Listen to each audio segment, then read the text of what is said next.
にちは、ミンです。そして、こんにちは、ルナです。今回はね、動物病院していく。二人ともシフトが10なんぼだね。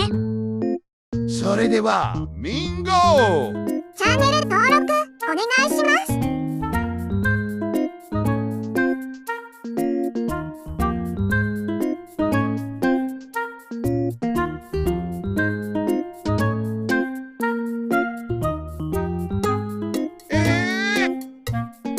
ね。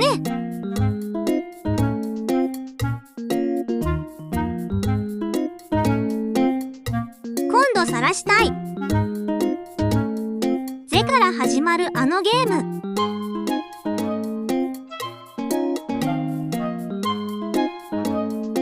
チャット欄をね。オッケー。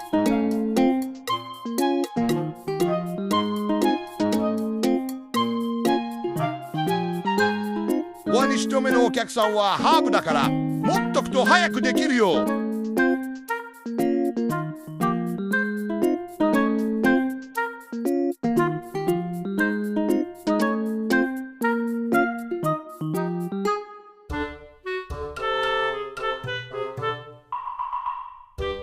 角来てたてペロ。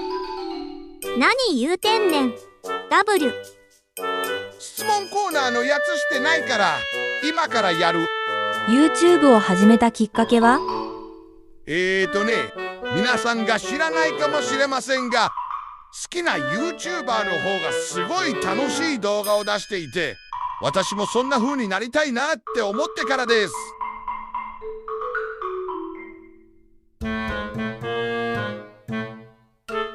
もちろん、ここにいない人も憧れの人だからね。憧れの人のやつに勝手にアイコンを入れてしまいすみません。次の質問に入るよ。みんなに一言。いつも動画を見てくださりありがとうございます。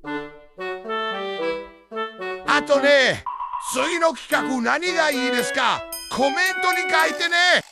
今回はここまで。バイビーン。